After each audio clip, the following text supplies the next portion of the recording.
एक बाप के 3 बेटियां थी।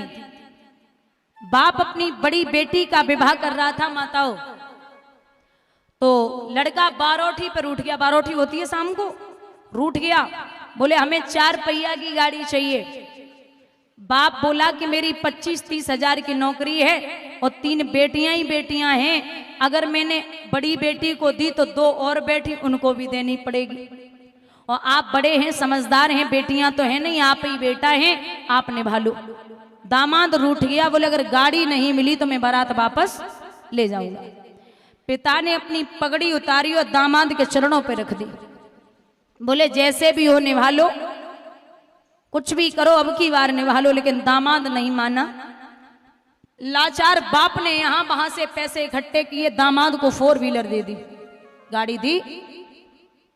गाड़ी लेकर के सुबह विदा की, बिटिया को लेके आए। तो लड़के के यहाँ की एक रस्म थी माताओं कि जब बहू को लेके आते थे तो मंदिर लेके जाते थे।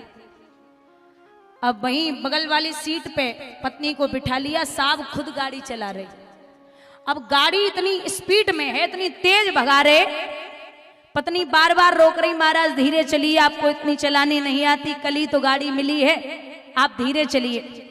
अब खुद के बाप को लगो हो तब तो धीरे चले हैं, खुद के बाप को तो लगो ना, तो कैसे धीरे चले, इतनी स्पीड में है। जो मंदिर था उसके पास एक भिखारी सड़क पार कर रहा था, रोड क्रॉस कर रहा, तो विकलांग था बेचारा, बैसाखियों का सहारा लेके निकल रहा था। साहब की गाड़ी तेज थी, जब तक कंट्रोल की तब तक महाराज भिखारी के छूने से बची। अब गलती साहब की थी, लेकिन उन्होंने अपनी गलती ना मानी, उतरे गाड़ी से नीचे और भिखारी के गाल में तार से तमाचा दिया। क्यों रे, लंगड़ा तो है, ये अंधा भी हो चुका, इतनी बड़ी गाड़ी तुझे दिखाई नहीं दी, अरे तू मर जाता तो कुछ नहीं था, तेरे रोने वाले नहीं थे, अगर गाड़ी टूट जाती तो हरजाना को तेरा बाप देता। भिखारी हाथ जोड़ने लगा, साहब गलती हो गई, माफ करना, आगे से मैं देख के चलूंगा। ऐसे कैसे हो गई, ऐसे कैसे गलती हो गई। अब पत्नी सामने देख रही, पत्नी ने 100 रुपए निकाले और भिखारी को दे दिए।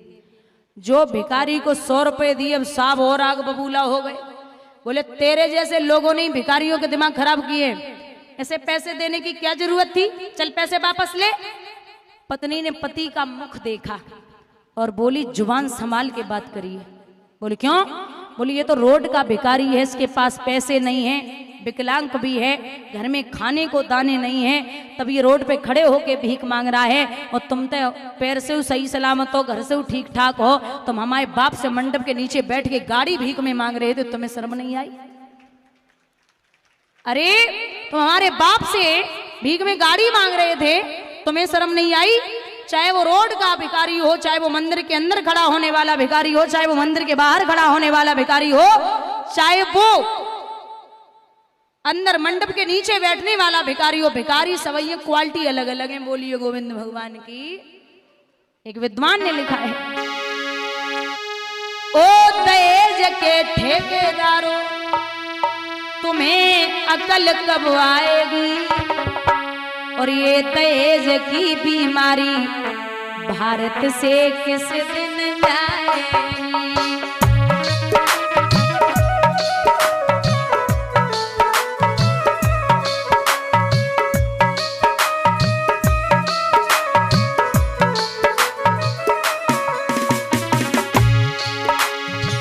आज हजारों कन्याओं को आग लगाते देखा है, आज हजारों बहनाओं को फांसी लगाते देखा है।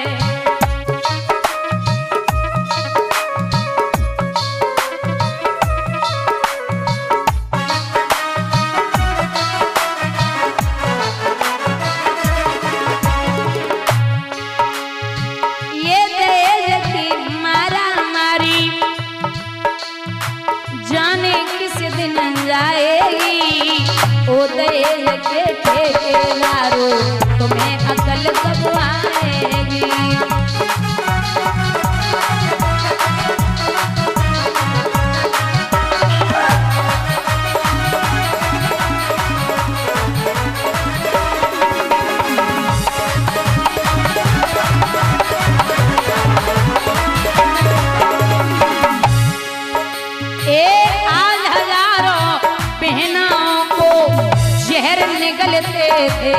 है। आज हजारों अबलाओं को रैन से कटते देखा है।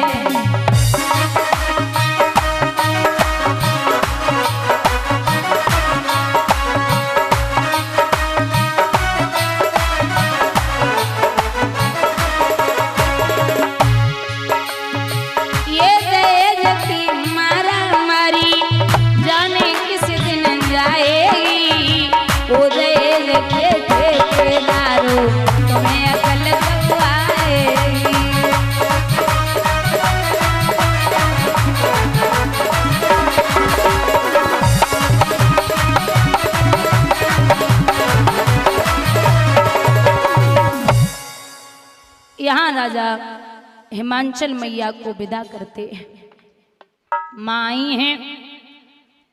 तो पहले तो जैसा था वैसा चलता था, लेकिन अब मैया ने जवाब दिया कि प्रभु पिछला जन्म तो जैसे तैसे मैंने काट लिया, अब मैं ये चाहती हूं कि आप महल बनवाओ। तो जब ये कहा कि महल बनवाओ, वो ठीक है, तो सोने के महल बनवाए गए। सोने के महलों का गृह प्रवेश करवाने के लिए आए विश्वशर्मा, जो रावण के पिताजी हैं, ब्राह्मण विश्वशर्मा। अब रावण साथ में आया। विश्वशर्मा ने देखा कि महल बड़े प्यारे हैं, गृह प्रवेश पूजा पाठ हवन क्रिया जो भी था हो गई। अब दक्षिणा की बारी आई। बोले दक्षिणा में क्या मांगा है, क्या चाहिए? तो जवाब दिया, रावण से पूछा कि बताओ क्या चाहिए। रावण बोला महाराज अब पिताजी हमारा मन तो इन महलों में ही बस अटका है, ये बड़े प्यारे हैं। बोले ठीक है। बोले ये महल सोने के हमें दे दो। तो भोले बाबा बोले जैसे हमारे वैसे तुम्हारे ले जाओ। वो सोने के महल रावण को दे दिए। उन्हीं महलों का नाम पड़ा है लंका। बोलिए गोविंद भगवान की।